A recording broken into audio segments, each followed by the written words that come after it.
เล็กยังไม่เชื่อเนี่ยไม่อยากพูดบางงานมันก็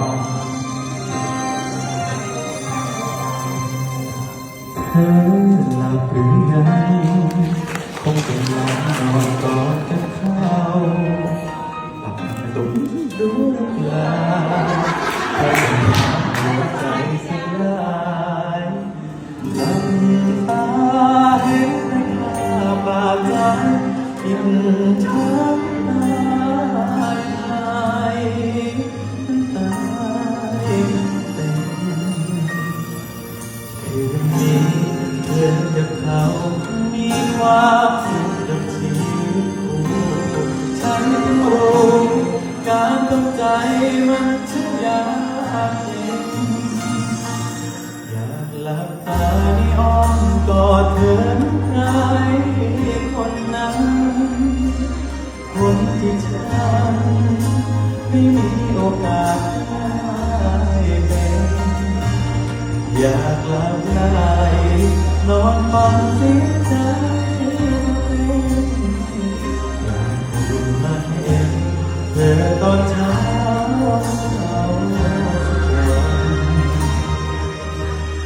รักเธอรักเธอฉันจะมาเพราะคำนี้เป็นทุกนาทีที่มันดังอยู่ในใจฉันก็รู้เธอไม่เคยมองกันผิดเองที่คุณยังฉันถึงเธอได้เป็นคืนนี้เธอกับเขามีความสุขกับชีวิตคู่ฉันยังรู้การตั้งใจมันช่างยากเย็นอยากหลับตาให้อ้อมกอดเธอใครคนนั้นคนที่ฉันไม่มีโอกาสได้เป็นอยากหลับไหลนอนฟังเสียงใจเธอเองอยากตื่นมาเห็นเธอตอนเช้าวัน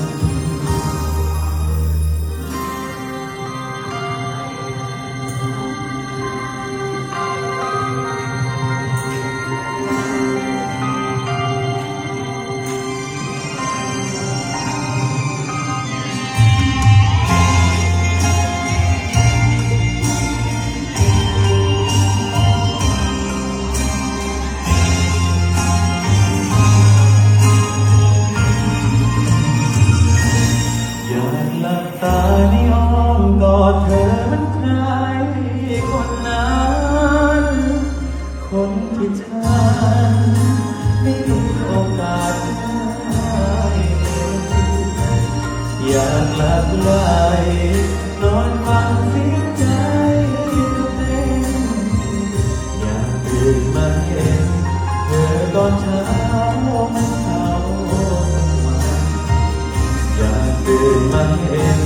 เธอตอนเช้า